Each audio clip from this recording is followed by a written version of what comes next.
Salam! Yəqin ki, bir çox valideyn üçün bu səhnə çox tanışdır. Siz evdən çıxmaq istəyirsiniz, amma balacanız sizdən yapışıb ayrılmaq istəmir. Bu, həqiqətən də ən çətin anlardan biridir. Gəlin bugün məhz bu ayrılıq qorxusundan danışaq və anlayaq ki, bunun kökündə nə dayanır. Ana, getmə. Ah, bu cümlə hər birimizə tanışdır, deyilmi? Və bunu eşitmək vallahi heç asan deyil. Bir tərəfdən ürəyiniz əriyir ki, övladınız sizə necə bağlıdır, digər tərəfdənsə bu vəziyyət adamı çox yorur. Bəs doğrudan da bu davranışın arxasında nə var? Çox vaxt kənardan baxanlar, bəlkə də elə özümüzdə, dərhal düşünürük ki, ayda uşaq çox ərköyün olub, amma inanın, məsələ heç də bu qədər sadə deyil. Bu sadəcə ərköyünlük yox, uşağın bizə olan sevgisinin, ehtiyacının bir siqnalıdır.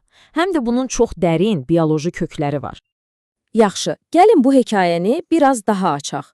Deməli, bu ana getmə səhnəsi əslində ərköyünlükdən qaynaqlanmır. Bu, uşağın beynində hələ tam yetişməmiş bir təhlükəsizlik sisteminin bizə verdiyi bir siqnaldır. Yəni, başa düşdünüz, məsələ sizin tərbiyənizdə deyil, sadəcə olaraq övladınızın keçdiyi inkişaf mərhələsindədir. Bu mənzərələri yəqin ki, hər biriniz yaşamısınız. Məsələn, uşağı bağçaya qoyursunuz, o isə qapıdan yapışıb ağlayır. Ya da siz sadəcə mətbəxə keçmək istəyirsiniz, o arxanızca qaçır. Evdən çıxanda ayağınızı yapışmağını demirəm heç. Bax, bu ssenariyaların hamısı eyni kökdən qidalanır. İndi isə gəlin biraz daha dərinə gedək, məsələnin elmi tərəfinə baxaq. Bütün bu davranışların səbəbi əslində uşağın beynində gedən çox təbii bioloji proseslərdir. Belə deyək, gəlin uşağın davranışına yox, bir anlıq onun beyninin içinə baxaq. Görək orada nə baş verir?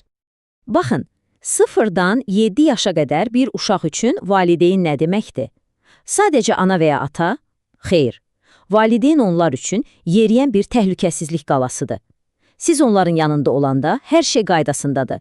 Amma siz bir addım kənara gedən kimi o balaca beyin dərhal həyəcan siqnalı çalır. Təhlükə var, təhlükəsizlik mənbəyim gedir.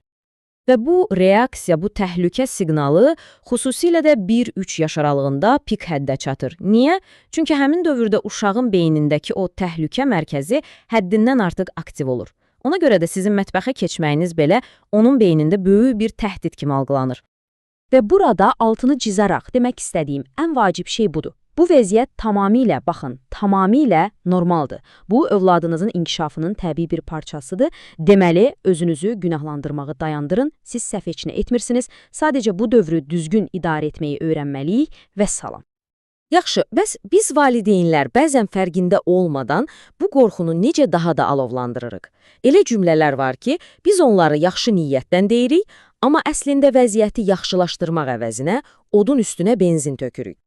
Məsələn, ana gedir, amma sən ağlama, yaxşı, və ya uşaq ağlayan kimi dözməyib deyirik ki, yaxşı, gəl yanımda qal, heç yerə getmirəm. Bax, bu cümlələr ilk baxışdan çox məsum görünür, elə deyilmi? Amma əslində hər biri uşağın beyninə çox yanlış bir siqnal ötürür və onun qorxusunu sanki təsdiqləyir. Çünki uşaq bu sözləri eşidəndə beynində belə bir nəticəyə gəlir. Hə, deməli qorxmaqda haqlıyam. Tək qalmaq doğrudan da təhlükəli bir şeydir və anam yanımda olmasa, mən bunun öhdəsindən gələ bilmərəm. Və bu düşüncə təbii ki, onun narahatlığını daha da artırır. Yaxşı, problemi anladıq, qorxunu gücləndirən səhvləri də gördük. Bəs indi nə etməli? Həlli yolu nədir? Narahat olmayın. İndi sizə çox aydın, praktik, 4 addımdan ibarət bir plan təqdim edəcəm. Bu addımlar övladınızda o itkin güvən hissini yavaş-yavaş yaratmağa kömək edəcək.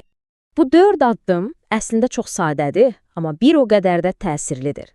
Məqsəd uşağın öz daxilindəki o təhlükəsizlik sistemini gücləndirməkdir. Gəlin indi hər bir addımın üstündən bir-bir keçək.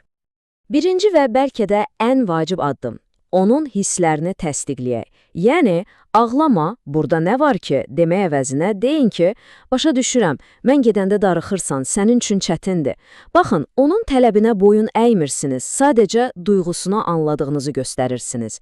Bu, ona sənin hisslərin mənim üçün önəmlidir, amma qərarım qətidir mesajını verir. İkinci addım, məşq etmək. Necə ki idmançı əzələlərini məşq etdirir, biz də uşağın beyninə ayrılığı öyrətməliyik. Bunu evdə təhlükəsiz bir mühitdə edin. Məsələn, başqa otağa keçib deyin ki, 1 dəqiqəyə gəlirəm və həqiqətən də 1 dəqiqəyə gəlin. Sonra bu müddəti 2 dəqiqə, 5 dəqiqə edə bilərsiniz. Bu, onun beyni üçün kiçik, amma uğurlu bir təlim olacaq.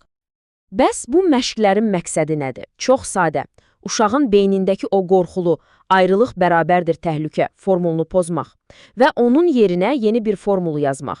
Ayrılıq bərabərdir müvəqqəti bir şeydir və valideynim həmişə geri qayıdır. Gəldik 3-cü və 4-cü addımlara. 3-cüsü, həmişə, amma həmişə getməzdən əvvəl xəbərdarlıq edin.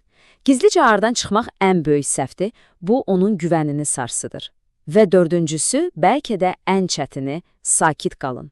O ağlayanda siz də panikaya düşsəniz, onun beyninə, hə, deməli vəziyyət ciddidir siqnalı gedəcək. Amma sizin sakitliyiniz ona ən güclü təhlükəsizlik mesajını verəcək. Hər şey qaydasındadır. Yaxşı, evdə bunları etdik. Bəs bağça, məktəb, bu strategiyaları evdən kənara necə daşıya bilərik? İndi isə gəlin uşağın müstəqilliyə gedən yolunu daha böyük arenalarda, yəni sosial mühitlərdə necə dəstəkləyə biləcəyimizə baxaq. Burada da bir neçə praktik məsləhət var. Məsələn, bağçaya başlamazdan əvvəl gedib müəllimi ilə tanış edin. İlk günləri tam gün yox, 1-2 saatlıq adaptasiya günləri kimi planlaşdırın və ən əsası, özünüz üçün qısa bir vidalaşma ritualı yaradın. Nə bilim, bir qucaq, bir öpüş və hələlik axşam görüşərik. Bu sabitlik uşağa inanılmaz bir təhlükəsizlik hissi verir. İndi biraz həssas bir mövzuya toxunmaq istəyirəm. Yataq məsələsi. Bilirəm, bu çox fərdi bir qərardır, amma ümumi olaraq uşağın öz yatağında yatmağı öyrənməsi onun psixoloji sərhədlərinin formalaşması üçün çox vacibdir. Bu, təkcə onun emosional təhlükəsizliyini artdırmır, həm də bütün ailə üçün daha sağlam bir struktur yaradır. Gəlin yekunlaşdıraq. İstəyirəm ki, bu mövzuya baxış bucağımızı 180 dərəcə dəyişək. Övladınızın sizə yapışması onun zəifliyi və ya sizin səhviniz deyil. Əsla. Əksinə, bu, onun sizə nə qədər güvəndiyini və güvən sisteminin hələ inkişaf etməkdə olduğunu göstərən sağlam bir işarədir.